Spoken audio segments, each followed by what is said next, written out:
Hello, creatives, community, and kind folks. Welcome to RPG with DBJ.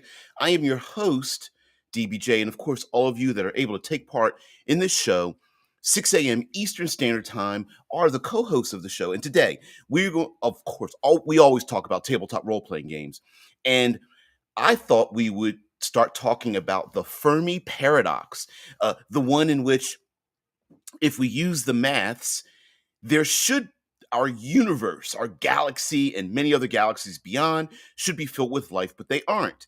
And that absence confounds people, and there's something known as a filter, meaning why don't we see all of this? And I thought we would use that as some of our creative fuel when telling stories in science fiction, especially myself being a fan of hard science fiction, using that as a method to tell some stories, and that question of why there should be life but we don't see it is the actual drama we can use to tell the stories that we want to. So, and mind you, this is all seat of the pants. So I try to think of an idea, but I don't want to go too much into the high concept because I want to let you guys figure so much of that. Yeah, Drew says the biggest cosmic filter is called Monday morning, the source of unimaginable existential dread. That deserves to have a T-shirt. We need to have like a quote for T-shirts aspect of the show, and just be like, yeah, that's a T-shirt. Have a little like little icon, and just like cut and paste it right on the T-shirt with a nice little font to it, and maybe a small icon or something. Thank you very much for being here, Drew. I really appreciate it. There's a later on in the week. There's going to be some interesting um, tabletop creation from not from myself, from other people that I think is like really emblematic of like the indie RPG scene, where there's games that are created that don't they aren't combat emulators, right? They want to tell these other stories, and I found some that are really cool, and I think you like those, Drew.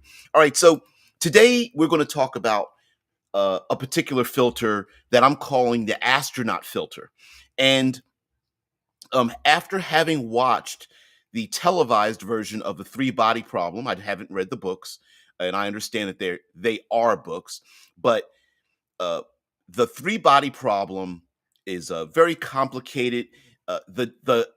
The air quotes negative of the televised version is that the books delve into some very extremely high concepts, extremely seemingly unfilmable uh parts of a television show and with a television budget, and you're like, oh, this could have been a little bit better visually, but I get what you're saying, but wow, you're gonna lose people. The books are like that. It kind of it kind of takes a cornucopia of scientific methods and ideology and sciences and things like that, and kind of puts them together. And so this made me think about one small aspect of this endeavor in terms of contacting aliens and alien life, and that is the astronaut filter. So, in short, for me, and I've never seen this out there, but I'm including this within the Fermi paradox, that the astronaut filter is that specialized individuals who are extremely capable are gathered together to send them out into the deep reaches of space, preferably equipped with the best and brightest and latest technologies to allow them to explore the greater universe. And of course, aliens would therefore have their own astronauts or versions thereof and send them towards us or other planetary surfaces, and hopefully we would contact them. And though astronauts and other types of knots, let me see, I didn't even realize this. What are astronauts called from other countries? I know there's like cosmonauts and taikonauts.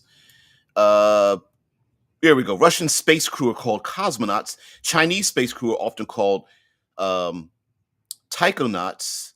And then European space crew are called spationauts. I did not know that. Mm-mm-mm.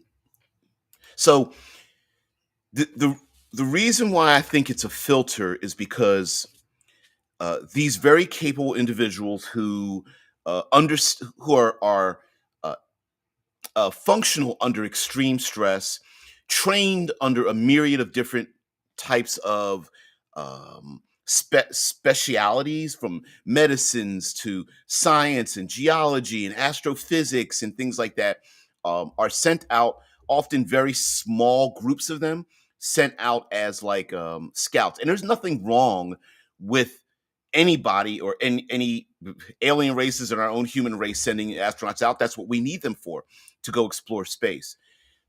The problem, and why I think it's a filter, is because while many of these astronauts have to think on their feet, often these missions are planned well ahead of time.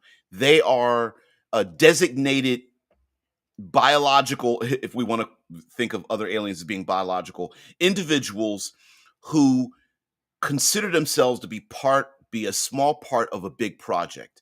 And that project may be hyper specific to a particular mission.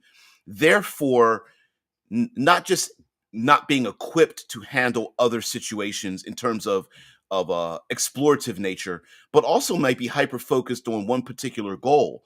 There's within our own world, there might be millions, billions, trillions of dollars focused on sending, say, astronauts to Mars, but they're not going to randomly go, "Hey, I know we're headed to Mars, but why don't we go even further? I have an idea. Why don't we just travel straight on to Jupiter?" That's not going to happen. And so the astronaut filter is that while these individuals absolutely have the capability to think on their feet, to do so many other things, they are also tasked with being hyper focused and like, please don't change the parameters. You're designated to go to one place and one place only and do a thing and get a thing done to come back home or whatever. Don't deviate from the plan unless strange things happen. And so therefore there might be many alien races that are sending out their own version of astronauts, but they have zero interest in randomly determining other places. They may only say, "Hey, listen, we're going to focus on this particular sector of space, and we're going to go to this specific star with these specific planets orbiting around it." And even the astronauts may even say, "Hey, we're getting strange radio signals from a planet that I believe they call themselves Earth, and they have radio signals sending things called sitcoms. I believe, and I could be wrong, alien race, they're called situational comedies." And the alien race is like, "Good, good, good. But listen, ignore that. We've already, dispatched so many of our resources to send you to this one star in this one specific place. Don't make a detour," right? And so uh, despite the fact that the astronauts are probably the most capable people to make detours, they wouldn't be tasked to do that. And I think it'd be kind of fun to have like we're going to get into the storytelling thing before I get into what you guys have to say. That yeah, Drew, boom, boom. Drew Fuzz says it's hard to think on your feet in zero G, simply because maybe your feet aren't the thing that you're actually walking on. They might be over your head. Hell, the astronauts might be over their heads themselves. So, the, Earth may be sending out these radio signals to alien races, but the alien race might be saying, "Yeah, yeah, yeah, we get it. We're getting all of your radio signals, but right now we have all of our resources tasked for one specific function. When we get around to it, we will contact you as soon as we can," which could be thousands of years in the future by the time they get around to it.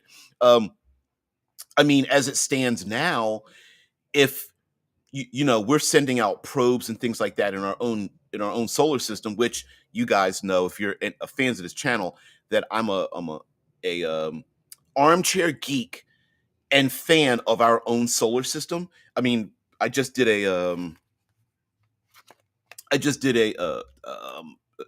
episode on, and this is the cover of the Popular Mechanics article. I went to their website, but it talks about every single moon ranked. That's actually what's on the cover of it. Every single moon ranked.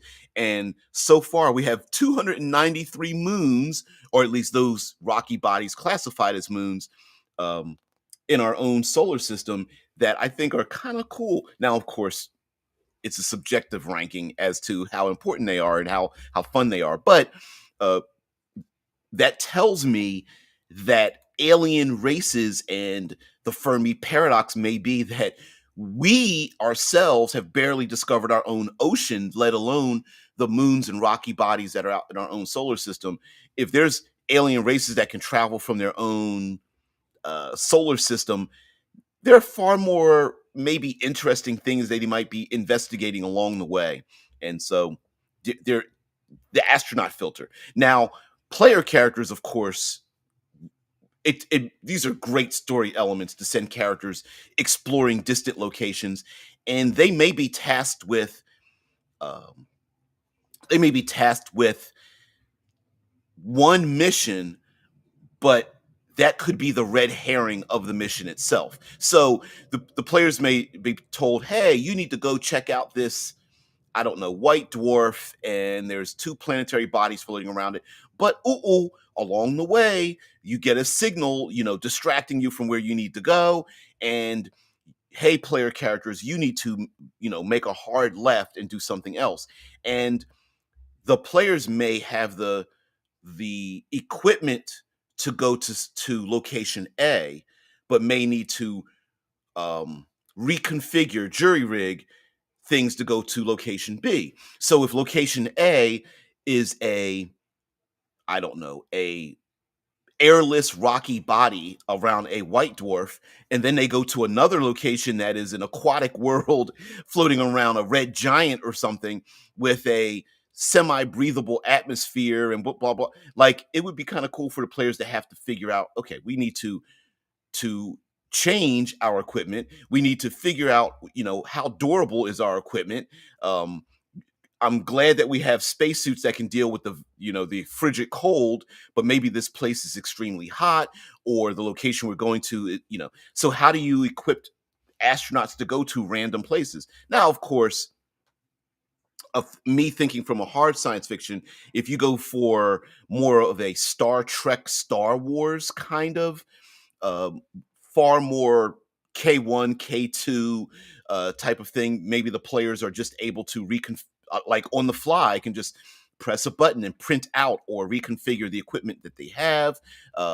Their skill sets, maybe they can like pick and choose what kind of skill sets they have by downloading in their brains and things like that. Like, it depends on how high of a technological standard you're going. But the astronaut filter itself may have our player characters reconsider um, what kind of locations they are. What is going on? Oops. Am I not broadcasting to a place? Sorry.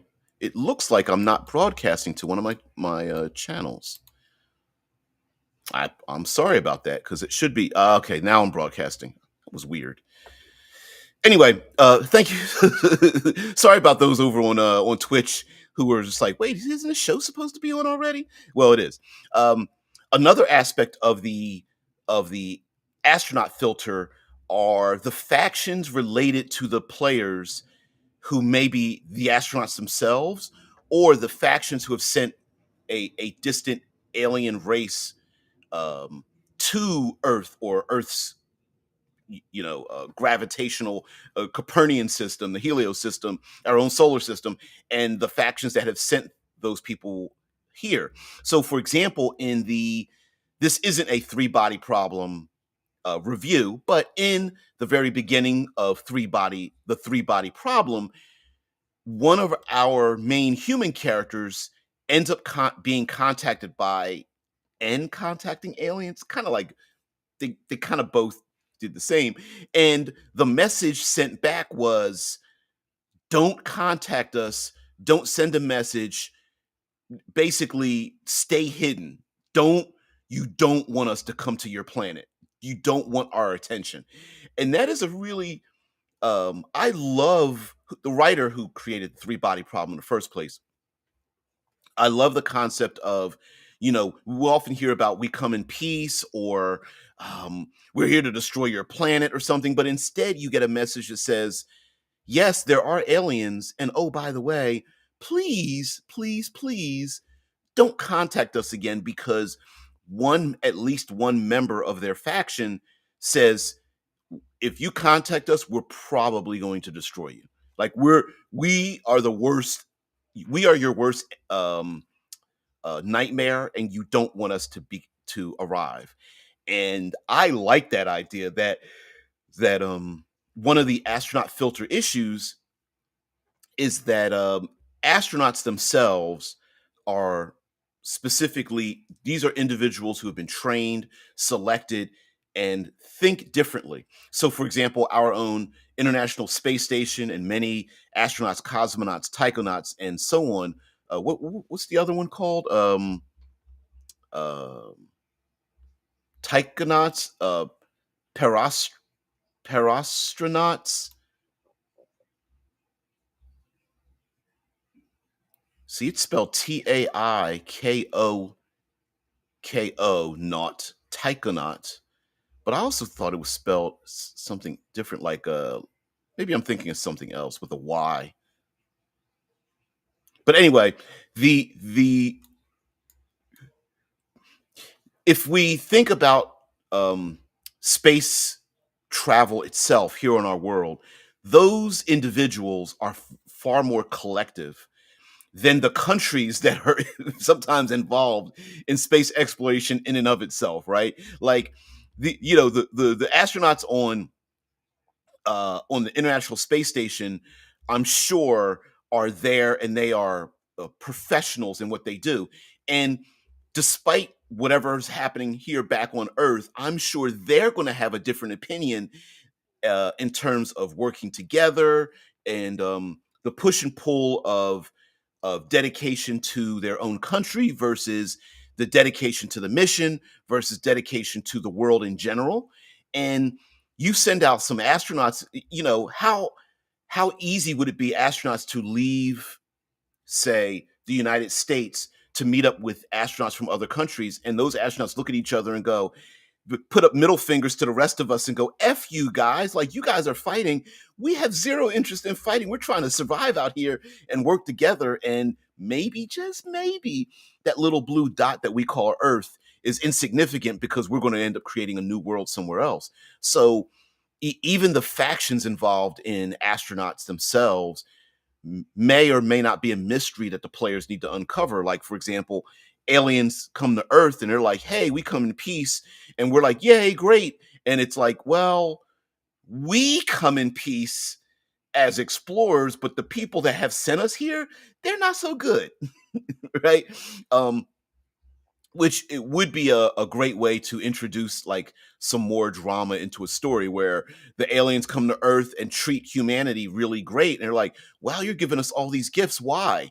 And then the aliens look at each other and look at humanity and go, well, our people have been slaughtering each other for like millennium, and we thought we would arm you guys with as much tech, because we're going to move on from here, because we're really trying to save what we consider to be alien life, from our own distant worlds or something that they keep conquering and destroying over and over and over again, which might be another filter. The uh, societies that, what is it, technological time bombs is a filter unto itself, that you know uh, the astronaut issue may be that there's astronauts from alien races that are going around like, man, we're trying to save as much of this life and we just can't do it. The other part could be recruiting people into a larger realm where there's factions out in the alien space that are like, please don't invite the humans. And the alien astronauts are like, well, we kind of like them. Why can't we invite the human beings to us here, to be part of an intergalactic society? And everyone's just like, don't, why did you invite them? They stink and they're smelly and they're brutalistic and stuff. Why did you uplift the monkeys? Kind of thing. Now, Um, Another aspect of astronaut filtering, much like um, just having human perception, is that we we can become very self-centered as a people because we want to go out in space, and logically so. We would like to find places we can explore and we could live and spread our own people in life and whatnot. And if there's aliens that are, let's say they're aquatic aliens, or they are aliens that lived on gas planets or things like that, they may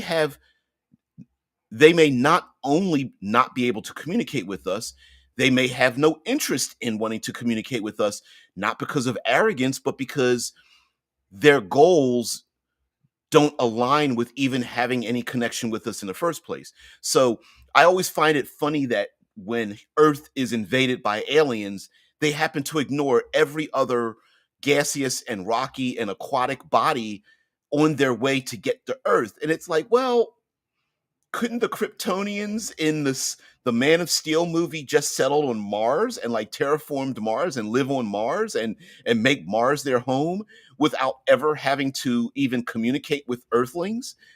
Simply because we wouldn't have been able to. I mean, sure, radio signals work and things like that, but the Kryptonians could have said, "Oh, by the way, we're from Krypton. We destroyed our home planet. We're just going to move on Mars. We'll be talking to you guys in a couple hundred years. So, um, don't worry about it. We're just going to be your neighbors, right?" An alien race might look at our solar system and go, "Wow, you guys are amazing." And Earthlings are like, "Great. So what do you mean we're amazing?" "Well, you've got like Venus, which is a gaseous type of thick atmosphere that we love, and you guys have Jupiter and Saturn, and it's got a gaseous atmosphere around it that we would love to live in. And man, you've got these two ice giants on the outer edge, like Neptune and Uranus. Can we borrow those as well? We could really overpopulate these places." And we could be thinking, looking to aliens like, "Well, what about us?" And like, "Well, we don't really need you, or we don't really even need to have a conversation. We're just going to move into these gas planets, and thanks." And she was like, "How can the aliens know we stink if they have not visited us first?" Listen, some you know how like sometimes you can see something from a distance and you just know it stinks. Maybe they're that arrogant. It's like the way you look. I'm sure there's like a smell to you. No, I know I'm being pretty obnoxious, but yes, it could be that the the upright monkeys from Earth were invited into a larger alien um, alien conglomerate, and uninvited, right? Like the astronauts are like, "Oh, we're here. We want to embrace you. You're our friends." And humanity's like, "Great. You're giving us faster than light travel and so many other great technologies." And then we arrive and everyone just looks at us like, "Oh, the monkeys are here." Like, we visited them centuries ago, and they still haven't progressed very much. Didn't they call themselves Neanderthal? Wow. Ugh. Man, they haven't improved much since then, right? And we're thinking like, "Great, yay, embrace us," and all the other aliens are just ignoring us, or like, "Go over in the corner. There's a bowl of water and a mat, and just sleep on that for a minute, could you? For a couple thousand years, please." you know, um, it would be pretty odd for us to be thought of as like pets or like bugs or pests, which, spoiler alert, this is something that also happened uh, in the three body problem, in the sense of, getting a message back and being like, "Yeah, you guys are not much more than bugs." Like, y- yeah, I get that you think you're sentient and intelligent, but you barely can recognize the universe, let alone can make an opinion about the greater, wider universe. So please, stay in your place. And I could see that being pretty um, remarkable for player characters and maybe humanity itself, um, having this, finding out, like hoping to have a greater um,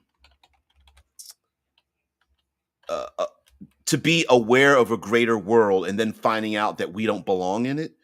I think it's Alien Nation Comics.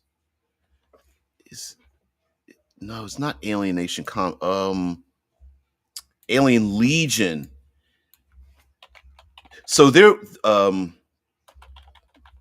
so there's a comic book series known as Alien Legion, and it's been like many things. It's been on the map um, to where the, what I'm getting at is that humans aren't the primary.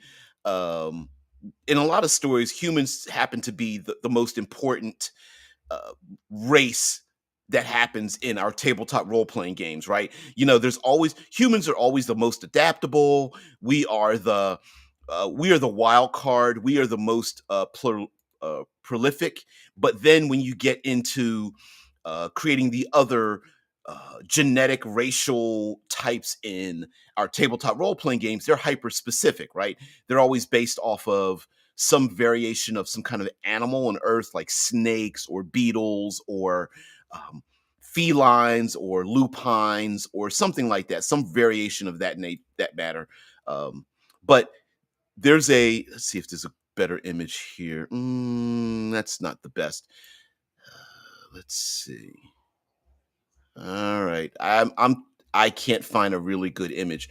But but to be honest with you, there is an excellent series of comic books known as Alien Legion.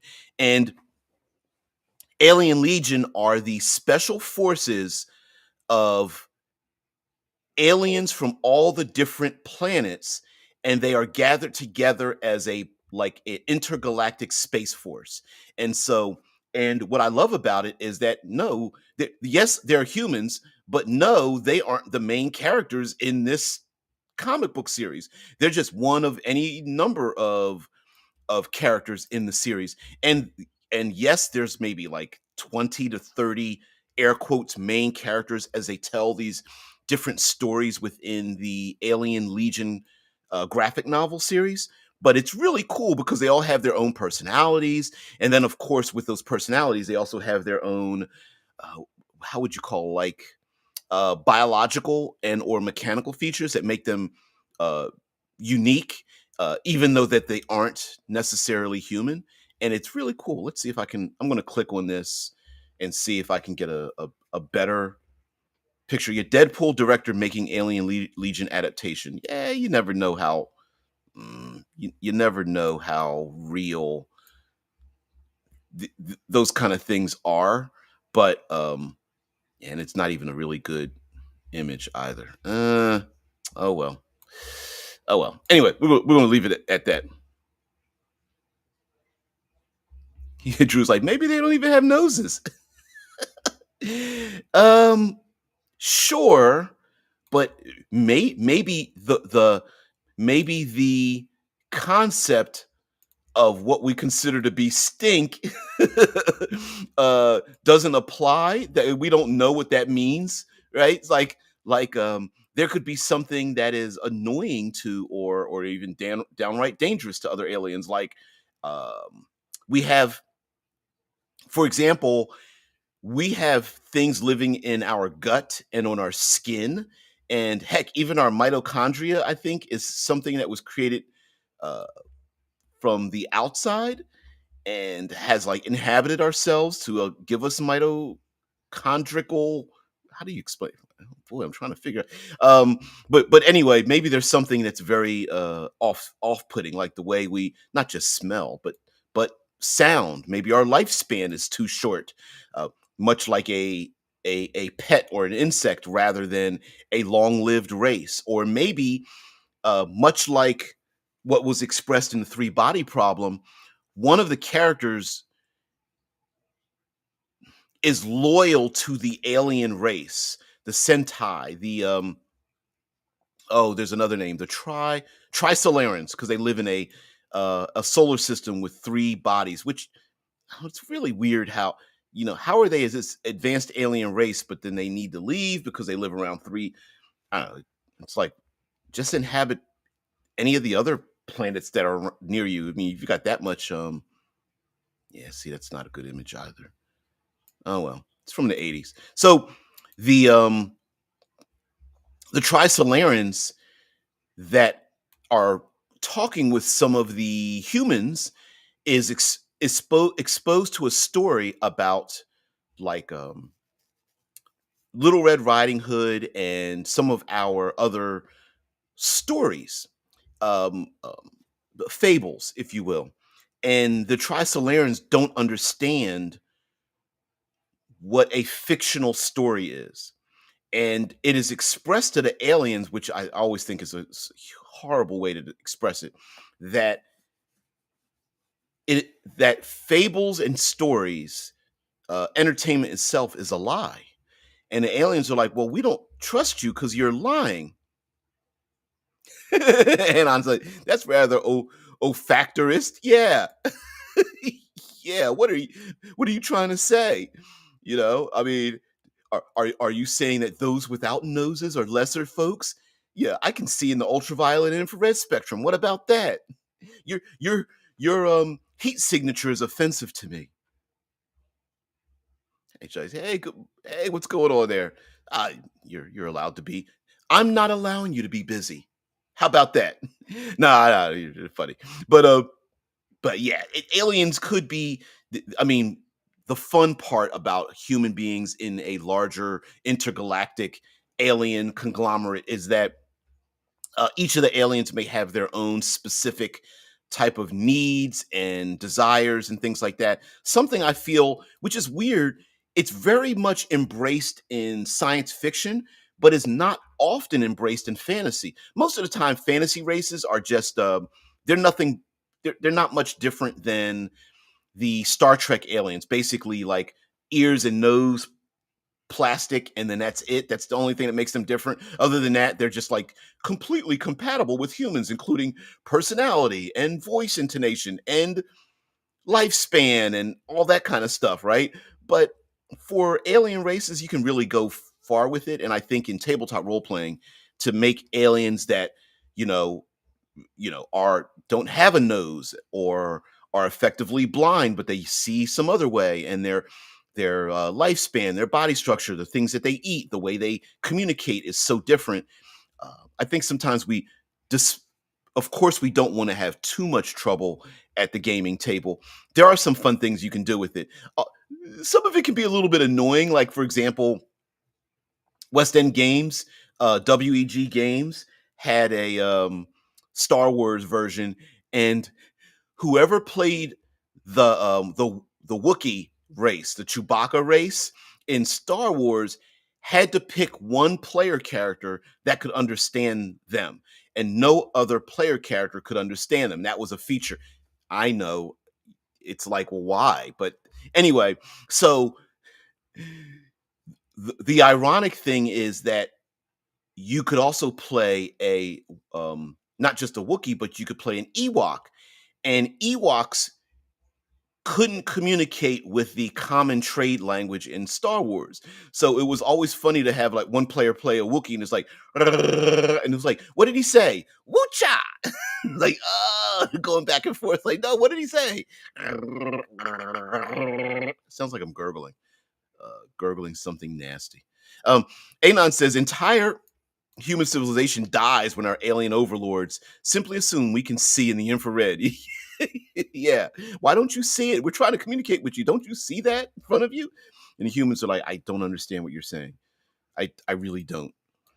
They're like, yeah, but we keep trying to wake you up. You keep every time the sun, the planet moves away from the sun, you guys lay down and stop moving. Why?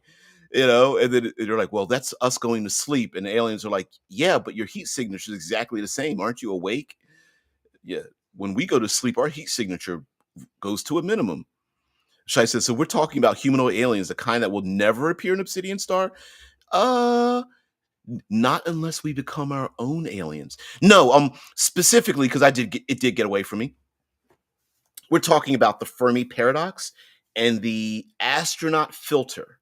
So the astronaut filter to me are astronauts who are both capable of traveling and are designed, trained, bred for, recruited for, volunteer to go to distant places to discover things.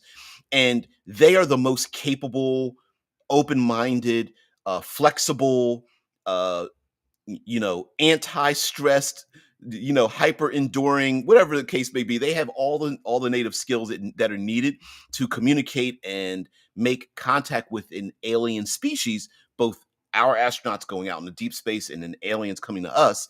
But at the same time, they're also hyper focused on a mission. So there is it could very well we could actually have contact with aliens who arrive on orbiting Saturn and decide never to contact us because that's not the mission.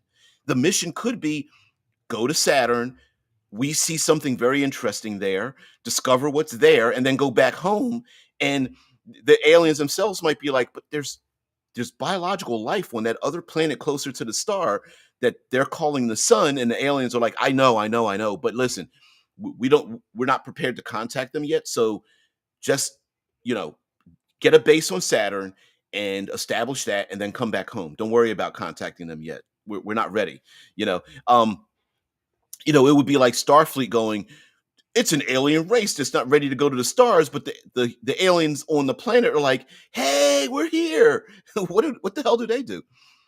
Anon says, strange how no species known on Earth can sense dangerous forms of radiation. I wonder, like, well, first of all, do we really know that? Like, and what I mean by that is, are there like cockroaches, right?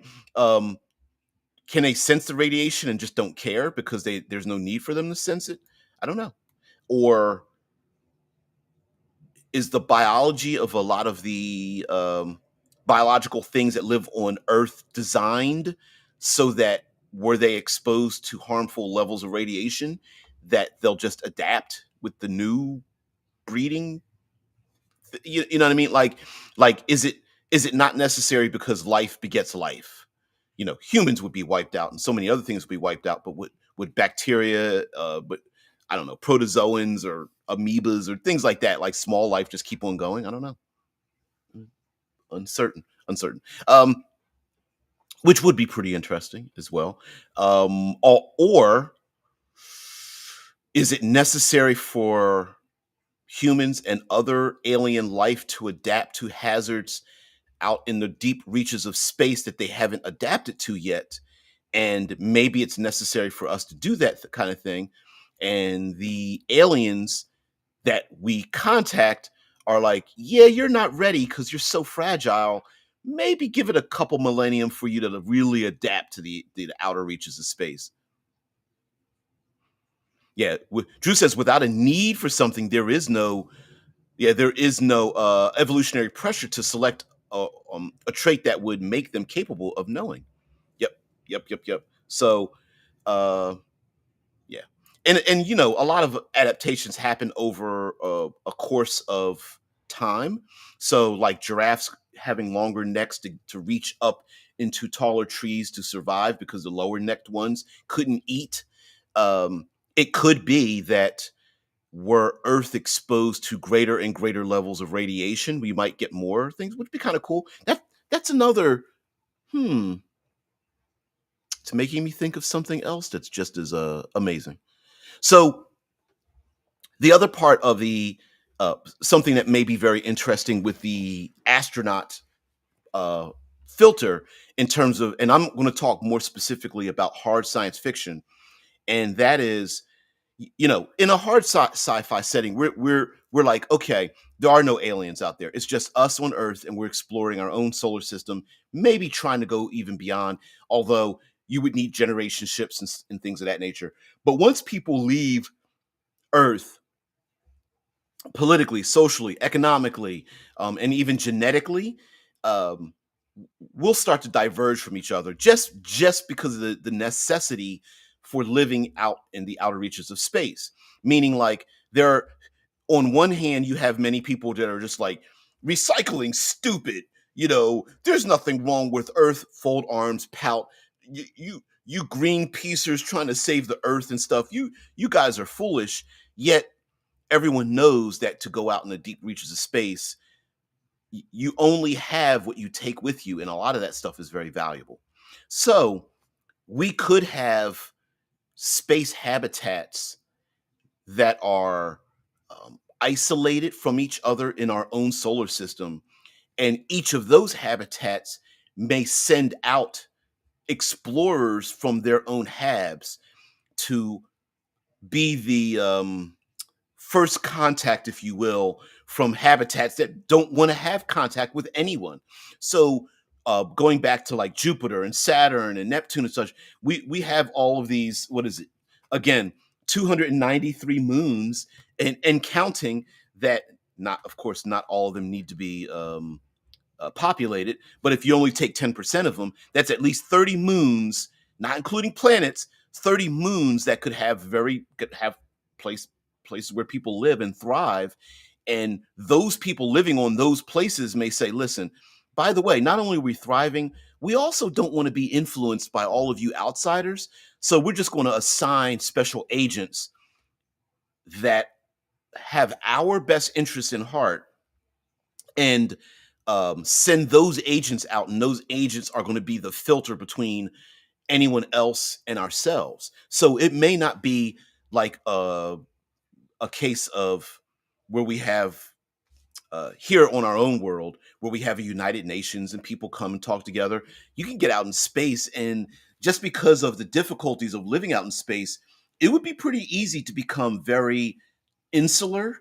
You could pick up radio signals, but there's no one can make you send signals outside. And um, using stealth type technologies, and I don't mean press a button and turn invisible, um, lowering your heat signatures, making sure your engine signatures are low, your energy levels, your power levels are hidden away.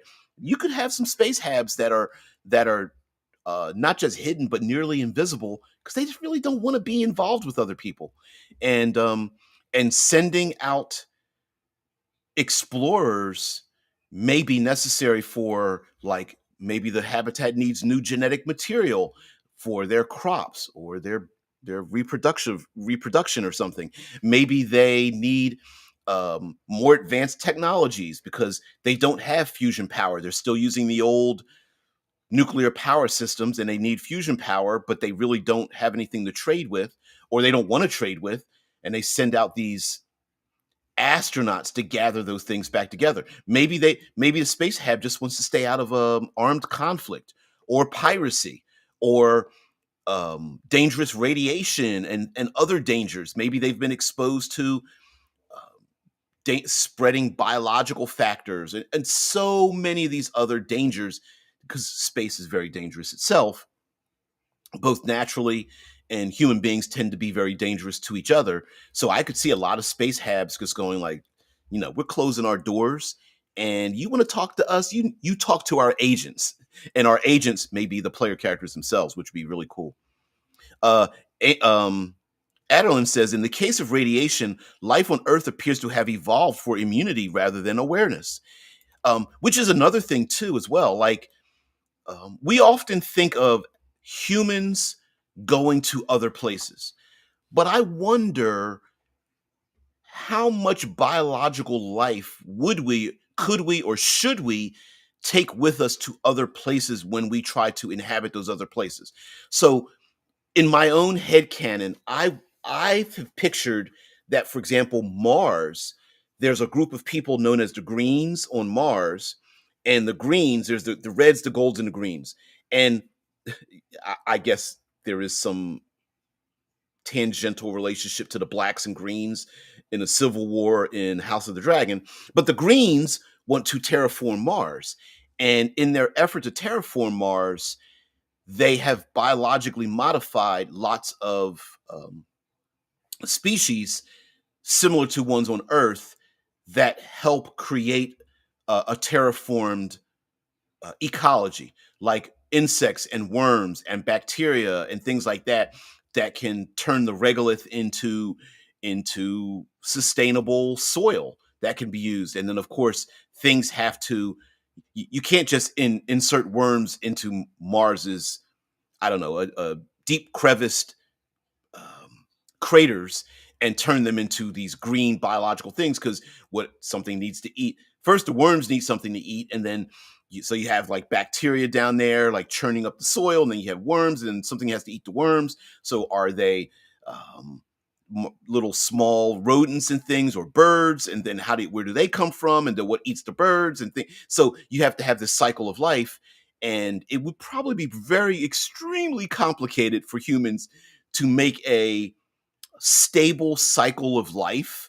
But I wonder, would that cycle of life be necessary for us to go into generationships? Like, would we have generation craft where we have pets and animals and even pests and things that we kind of don't like but are necessary for life? Like many of us don't like cockroaches or mosquitoes or animals that happen to look ugly. All the cute animals, there are people who wanted to save them, but the ugly ones, not so much. I mean, at what point do we introduce a shark like animal to a biological system, knowing that that shark like animal is dangerous to humans? Don't know. Uh, you know, they're necessary for aquatic life here. Would we create some kind of like aquatic shark, land shark, air gaseous planet shark thing to live someplace? That'd be kind of, it makes you wonder. Like, now, mind you, the vast majority of society might go, hell no.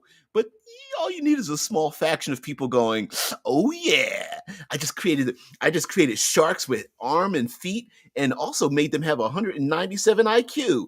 Let's release them out into the world, right? Like, I mean, you could, if you, I mean, it's a little bit mustache twirling, but it does seem like the kind of thing that a faction, heck, just one individual could release upon a population of people, because they want to see life. Life begets life, and I had I had my brilliance was not recognized by the greater scientific world.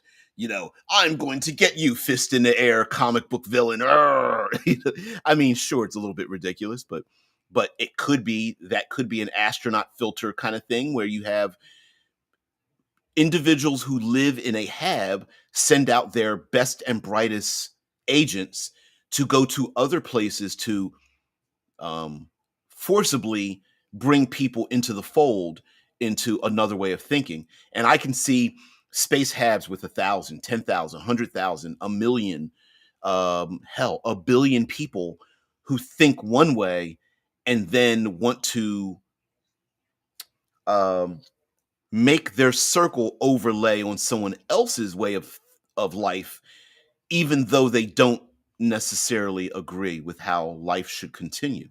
Um, and especially, we as human beings, we adapt pretty well, and both fortunately and unfortunately, we either refuse to adapt or adapt very quickly to outside influences. So, um, for example, here in the state of Ohio, known as the Ohio Valley, we're a relatively flat, plainer state, like some others, a flat, plain state. Not lots of, yes, there are elevations, but the elevations aren't as steep and as dramatic as some other states. So we have people who live in flood zones, and once every 2 years, people's homes get flooded out. Roads get flooded, they get blocked off, and these people live in these flood zones. And you would think, from an outsider's point of view, me being an outsider, um, on one hand, you go, well, why don't you just move? Like, I don't know, to higher ground. Yeah. Ohio, home of the flat earth. It's something like, well, maybe that's a little more true than a little bit. But so from the outside, sometimes we say to people, you live on a fault line with earthquakes. You live in a place that always catches fire because of forest fires, or field fires or something. You live on an island that is literally created from volcanic activity. You live in a flood zone. All these places, right? You live in a place where the temperatures drop so drastically that you could have boiling water in a pot, throw it in the air, and it turns to ice crystals. You know, all by the way, all of that exists in the United States. So we have places of extreme hot, cold weather. Tornado Alley is a place you would say, well, why don't you move? On the other hand, and this is the question of why don't people move and adapt themselves to where they live? For example, all of the homes that are on all the coastlines, the very rich, um, that live on all the coastlines, that get slammed with storms that batter the east and west coasts of the United States. And there's dramatic images of houses literally falling into the ocean, cities that get flooded because of the hurricanes and heck, even tsunamis. That although we don't get hit too much with tsunamis, but so human beings, we adapt to these bad situations and we just live in it. But the other opposite of that is we can get hit once with something and we completely change our lifestyle, right? Like it's one thing to be struck by lightning or live in a flood zone or, in the outer reaches of space, be struck by micrometeorites or suffer, muscle atrophy from zero gravity or intense radiation. And then the next, it's like the people can adapt quickly, like, hell no, we're not going to let this happen again. We need to dig holes into the rocky bodies so that we're safe from micrometeorites, or we're going to create a radar system that can detect, as many stellar objects in our region as possible to map them so that we're never impacted by them again. And so I could see a lot of space habs having designated agents to protect the habs from the danger that they were exposed to, even if that danger wasn't exposed to other people. So an example would be um, a moon orbiting Saturn gets exposed to a dangerous virus that sweeps through a hab. And listen, we Earth has been we have had pandemics and other endemic viruses throughout history. Um, the 19 is not just one. We've had scarlet fever and malaria and polio, and we can go on and on and on. Imagine having that sweep through a submarine, right? Or a cruise ship. Cruise ships are petri dishes in many ways, which is why uh, cruise ships are hyper focused on keeping their staff healthy because cruise ship staffing can't afford to get their staff sick. Because of the money involved. You have individuals who are absorbing resources on your craft, but they are not applying um, value to the customer and the cruise industry itself, right? So you can't afford to have 15 to 20% of your staff sick in bed from some kind of illness. And a space hab is even worse than a cruise ship, which at least stops off periodically to different types of islands and things. And of course, we have the horror of the cruise ship to nowhere because COVID was spreading and everyone was scared of the cruise ship, arriving, which is funny because no one was saying that about airlines or buses crossing borders with people suffering from COVID. But anyway, but I digress. My point being is that a space hab could suffer from a viral endemic that spreads through it. Space hab could have been affected by violence, by a growing mental affliction, like some kind of isolation syndrome or something like that, some kind of madness that runs through it. Maybe there's political upheaval that has really disrupted life on a space hab. And we can go on and on. Impacted by micrometeorites, impacted by a comet, radiation leaks, and all these things. And then after that dangerous thing happens, after that lethal thing happens, the society there could change. And now they send out agents that are hyper focused on protecting themselves from a danger that other people are going like, why are you so like weirded out about this thing? And those agents, those astronauts, might be leaving the hab, um, maybe to prevent or preempt a new outbreak, war, civil uprising, gravitational disruption, solar flares, radiation leaks, things like that, and they might be focused on it.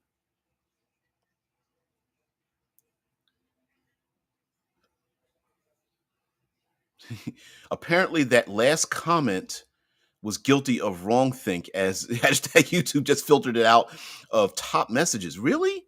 Remember, kids, always select all for maximum engagement. It did is that hmm I don't see it, although I am using a filter through a filter. So we're talking about Fermi Paradox Filter, so I didn't get to see whatever it was that you posted. Um, Although I guess I could go to my YouTube channel, but it's going to cause other kind of things. So anyway, of course, player characters as astronauts, and player characters coming in contact with other astronauts, and I'm calling them agents because I guess we think of astronauts as going to places that are undiscovered, but if we were thinking of hard science fiction in our own solar system, the same things apply, but they may just be human or humanoid or human-ish.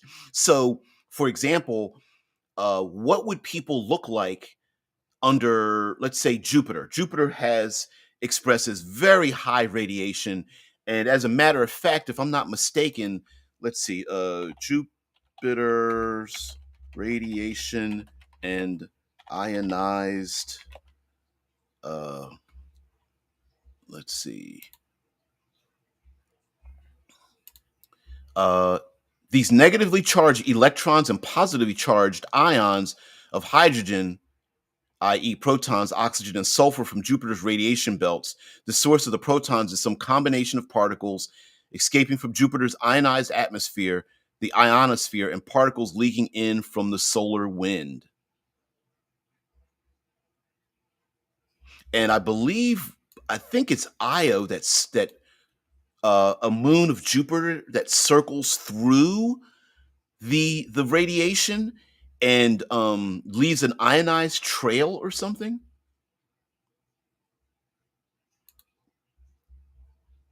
Among the five strongly magnetized planets in our solar system, Earth, Jupiter, Saturn, Uranus, and Neptune, Jupiter is host to the largest and most energetic radiation belts, trapping electrons and protons with energies in excess of 70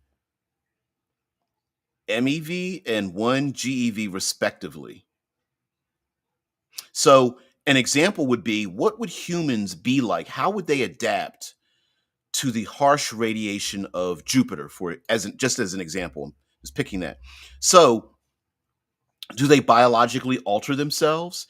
Do they is it cheaper or more effective, or in a panic, is it better to save children and the more susceptible members of their society by giving them a highly um, radiation resistant skin tone? And what would that look like? Would they have would they have an obsidian star? Would they have a black skin tone that is something that is hyper attenuated to absorb lots of radiation? And maybe I'm just thinking of ultraviolet radiation. I don't know how you would make skin uh radiation resistant. Would they use, I'm just pulling this out of my ass, uh, DNA from cockroaches that are like highly radiation resistant or radiation adaptable, and merge, human DNA or RNA with something like that? Or do they use a technology where everyone wears these like hard suits? I think hard suit is an RPG, if I'm not mistaken. But do they wear these very heavy yeah, Drew says they become ghouls. No, wait, that was Fallout, right? Like maybe there's something that they alter in their own hab that we, outside of it, living on Earth or Luna or Mercury or whatever, while intellectually we and pragmatically we understand, oh, those people that live on one of the cloak moons that orbit Jupiter, oh no, they're under heavy radiation, so we need to understand that. But we may not understand the socio political ramifications of such a thing. Like, is everyone under constant protection from the radiation where they wear these heavy suits, but a political individual comes across as um, a step above and beyond everyone for not being protected from the radiation? Like, okay, at one point in human history, being heavy and heavy weighted, having your body having large deposits of visible fattiness was considered a form of prosperity and richness, and that being skinny and being and starving was considered to be a sign of being poor. And then over a period of time that switched, where being overweight was seen as something that the lower folk were like, and being someone who has lots of resources and rich, but not using you had the choice to not engage and be a glutton for those resources was seen as a good thing. So you saw people become thinner and things like that. So it's possible that with various space habs, you could have yeah, looking forward to a radiant future. Move to Jupiter, the home of radiance awaits. I feel like because of the Fallout comment, I feel like there should be like a 1950s plastic smile on the face of someone with a gentleman with maybe a cigar and a sharkskin suit, and a young lady with an apron and one of those like A-line dresses or something. With her, she has to have like one leg like kicked out to the side, or maybe she's like leaning up against her husband while one leg is like up in the air or something. You know what I mean? In a kitchen with like a turbomatic in the background. I don't know. Just sorry. There's something about the I love about Fallout in the 1950s that made it seem very um, innocent and prosperous, especially if you take a look at the retro futuristic look of the 1950s in the United States, especially. And there's like a artificialness to it when we look back at it. Like, I don't think society was that perfect. But there are people who even to this day felt like who drank the Kool-Aid, as it were. And I know where that reference comes from, where that lifestyle is lifestyle that we're like, we should get back to the good old days. And some of us who, who would be working for free, enslaved, shall we? We're looking back at that period of time like, there were some good old days that maybe we don't want to have around anymore. Because the 50s begot the 60s, which begot the 70s, right? So yeah, there's something funny about that. And yes, it could be that maybe there are these astronauts from these other habs that are trying to recruit people into their hab. I mean, at a certain point, and this is a little dark, and I'm glad I'm putting this at the end of the episode. No matter, well, I don't want to say no matter. There comes a point in time, if you live in a space habitat off of Earth that is enclosed somewhere out in the reaches of space, that people are going to purposefully or inadvertently mix DNA and have familial relationships with each other. Uh, I don't necessarily, I am not, this is tabletop role playing, pie in the sky thing. I'm not going to use the I word in this, but even in the award winning books, the trilogy, Red Mars, Green Mars, Blue Mars. I think it's in that order. Red Mars, Green Mars, Blue Mars, or it's Blue first. Uh, Kim Stanley Robinson. Let's see. Share this tab instead. Um, Red, green, blue. Yep, yep, yep. Damn, $50 on eBay. Woo. But anyway, um, the Red Mars, Green Mars, Blue Mars books actually talks about and kind of goes into the the taboo nature and maybe not so taboo nature of what happens when we have an insular society and we start extending people's lifespans. And one of the characters who's well above 100 years old ends up having a intimate relationship with a grand or a great grand child, not grandchild, I guess you could say like a cousin or something. It was really anyway, and the character who ends up the relationship it ends up having to have a big pause, and it's like, oh shit, like we're living here, but our population isn't growing. We're living longer, but our population isn't expanding enough for us to have a needed uh, recycling or needed not recycling but a needed influx of new biological people, and it may be necessary for some of these space habs of 1,000, 10,000, 100,000 to go like, you know what, some of y'all, like 8.7% of y'all got to move out, and we need to recruit another 10.6% people to get here to do nothing but like spread your seed or spread your eggs, or it's like and now that could be withdrawn like scientifically, right? Like, hey, along with you visiting, do you mind like dropping off some of your biological material over here? Or it could be forcible, right? Like, we're just going to kidnap you and we need to farm you for your biological materials. Or they might, maybe they offer some kind of, like they offer you come here and live here for 17 years and do the natural things you would do in those 17-year periods. And in return, we will offer you like a great place to stay and things like that because we need you to breed amongst the rest of us. And then after that 17-year period, you don't need to be here anymore. Go, leave.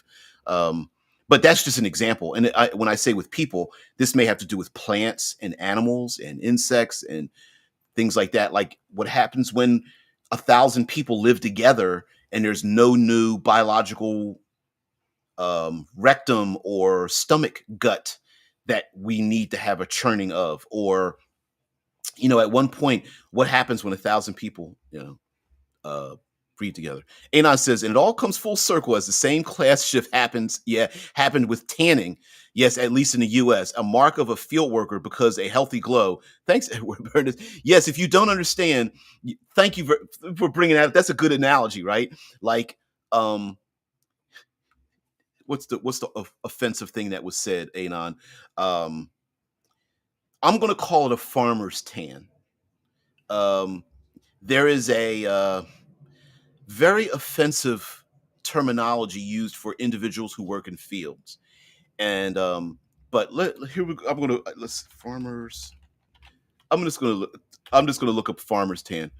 But anyway, yeah, not tan line. Let's get some images here. So because I suffer from farmers tan myself, right? And so a farmer's tan is basically what happens when you work out in fields. There's a far more offensive term for a farmer's tan, but I'm not going to mention it. It has something to do with moisture and a part of the body, and it's looked at as a mark of a field worker, a lower class individual. Yet you also have people who are obsessed with tanning and they want to have that healthy glow to the body. This actually comes across sometimes as pretty funny when it comes to like light and dark racial disparity, because there are people who both simultaneously, let's see if this is this a good funny one. Water skiing, mountain biking, tan, scuba diving tan, rollerblading tan, the Facebook tan, which is no tan at all, and the tennis tan. That's pretty hairy. funny sunburn tan lines. That's pretty ridiculous right there. Let me see if I could get this up here. There we go. There it is. But so one ridiculous thing is that, amongst tanning, that there are people who spend a lot of money and want to, have a nice, good, healthy tan to their skin, and then in the same terms look down upon people that they want to darken their skin and then look down upon people with dark skin. It's pretty obnoxious and ridiculous, right? And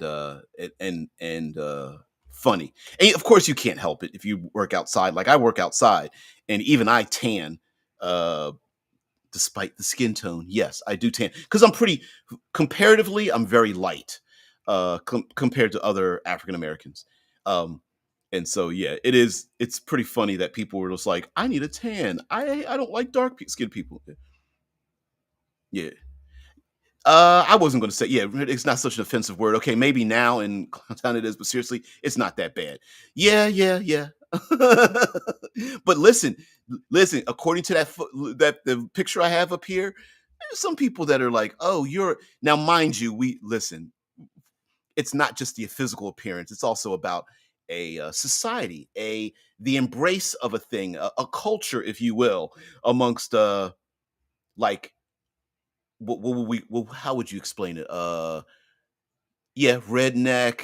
The other term is called wetback. Another one is called damn, what's some other offensive versions of it? But you get the point, right? Like it's not just how you look, but it's also the chin nod, right? Like you look that way because you engage in a thing, and I'm with you. We are of the same type, even though we haven't even said anything. I see you over there. Yeah, me and you. Yeah, we one and the same.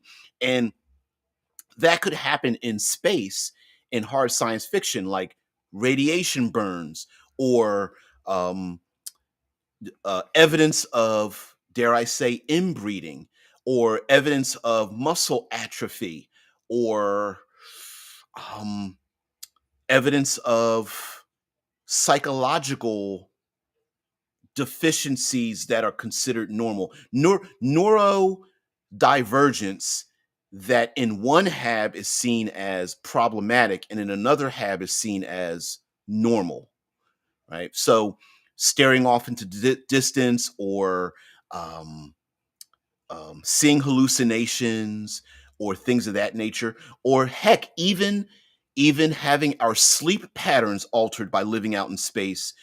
Some may consider it a sign of, oh, you're a deep space traveler. Okay, you all right? Whereas others go, why do you are you suffering from narcolepsy? Like you're falling asleep exactly every 7.6 hours, right? There may be something of those little features may be happening. Heck, even the idea of uh microgravity, zero gravity people versus like in the expanse. Um, the belters having a problem with earthers, and part of being able to sense that difference was of course height, because the belters were longer, they had longer bodies, more elongated, but their muscles and bones um couldn't handle earth's gravity. Anon says, funny how high status traits are rarely functional. Well, yeah, and it says, yeah, what back is for farmers' tans. I thought it was for a real bad epithet for undocumented migrants from Mexico. It is, because it is a offensive descriptor of people who are working hard and trying to support their life, right? Yes, it is called that, but it's because of working in harsh conditions and things like that. But yes, and you are right, Anon. If you think about it, wasn't it at one point hemophilia was considered like a good thing? Um, yeah, high status traits are almost not just rarely functional, but also detrimental. So, like, um, what was it? The idea of blue bloods having thin skin, and you could actually see the veins through the thin skin and things like that. Because if you think about it, mutts are actually the most capable animals in existence, but people like specific breeds of dogs, which always have health problems, right? Shay says, I thought it was because they swam across the Rio Grande. Nope. No. At least that's not where I got it from. But it could be the exact same thing, right? Like it's yeah, where that derogatory term comes from. But yeah, exactly. And sometimes, it's funny how we can take a positive or survival trait and then turn it against people so that the so that something can become a um trait that is seen as more valuable or more desired than another. For example, in our own interwebs, the idea of like social justice warrior, right?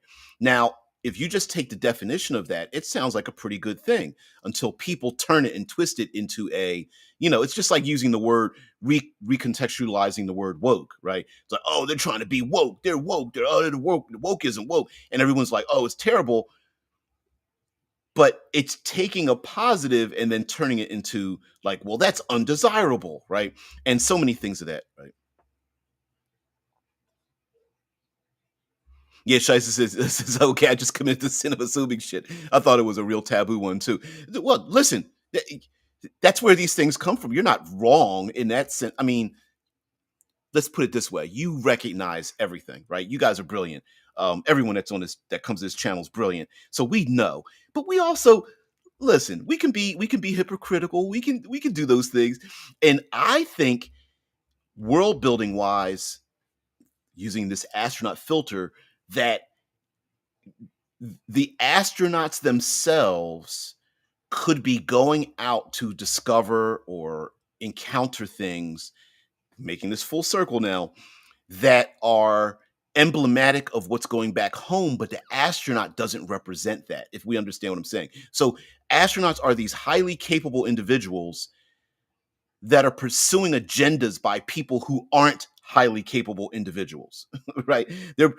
These are small groups of people that are highly specialized to do a thing, but they are actually in service of other people back home who aren't doing those same things. Yep. The first it was, and that's very much true. So a member of the Shice Squad says, yeah, the first time I heard the term woke, it was from a black guy. He was talking about getting hip to government corruption. That was back in 2011 or so. Yes, and we do this with language all the time, right? We take the word gay didn't mean gay back in the day, right? We took these words and we start to shift them, and the same can apply to, for example, it was considered very manly to wear pink at one time because the color pink was really related to the color red, and red was seen as a color of violence and youth and what is vibrancy that others didn't wear. So pink and wearing men's leggings, hose, and things like that, and wearing lace was considered a very manly thing. Um, so over time, it's funny how when you live within your own time period, we think of things as always being permanent, but they're not at all. They vacillate a whole lot, and so there was a period of time where men were very we would peacock ourselves, wear very flamboyant makeup and things like that. It was culturally became a thing. Some assumptions are better than the originals. I bless the rains down in Africa, my ass. Don't make me sing the song. I bless the rains down in Africa. Gonna take the time to do the things we never had. I don't know all the words. But that's cool. But anyway, guys, thank you very much for being part of the show. Your time is very valuable. Thank you very much for spending it here. I hope in return, I can make change for you and your tabletop role playing experiences. Of course, we're going to talk about hard sci fi. Yeah. Shai says, pink is still manly because if you wear it, you're confident in your masculinity. Yep. Like me when I wear my. It's a punk. I'm not going to say what I think it says. Yeah. Yeah. Yeah, does "I bless the rains down in Africa" have a hidden meaning? You know what? I'm gonna look that up. I can't cut and paste it. So it does bless the Okay, what does "Bless the Rains Down in Africa" mean? In the Toto song, "Bless the Rains" can be viewed as being literally thankful for the blessing of rain in a drought, and figuratively thankful for the blessing of time spent with their loved ones, which is as fulfilling as rain in a drought. So that's at least that's what the Google's says. Is the song "Africa" about a werewolf? I've never heard that. About a werewolf?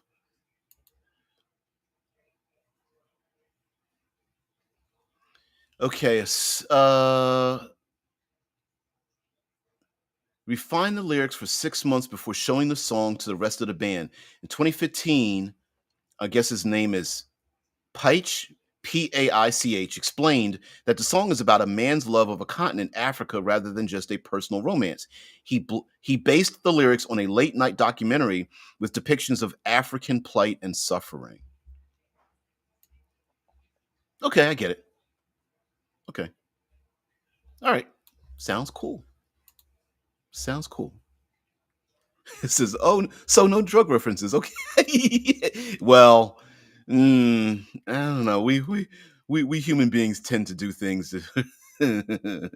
Anyway, um, funny how we can take references and make them mean things that they don't, or people write songs with references that we don't understand that do mean what we think it means now in hindsight. So guys, thank you very much for being part of the show. Of course, we're going to take us out on our Obsidian outro, but before we do that, um, again, I've had some epiphanies. I've slightly changed the rules a little bit. I'm going to update those rules just to make it real similar, and also introduce you to some very fun, some fun, very simple um, SRDs, free games that you guys can get out there and modify the way you will, as you want. So we're going to do some of that too tomorrow as well for our game design and things like that. He's crossing the streams. No, wait. Well, maybe. I remember as a kid doing that. I don't know why. It's a little difficult for the ladies to do that, but as guys, we used to do that all the time. I don't know why we did that as kids, but that's a thing. Guys, have a great one. Thank you very much for being part of the show. I really appreciate it. We'll be here bright and early, 6 a.m. Eastern Standard Time. Please bring your brilliance and your all of the things that make you great, like yourselves. Come to the channel. I'd love to have you here. And for anyone that's gotten this far along in the show, or listening in, or what have you, please do the damn thing. Please like, share, subscribe. Oof. Click the notification bell. Go over to Twitch, follow along there. Let people know about it, or heck, let your enemies know if you don't like them. You think they would be punished by listening to the show. I don't care. Do that as well. So, guys, thank you very much. I'll see you later. Peace and tranquility. Bye.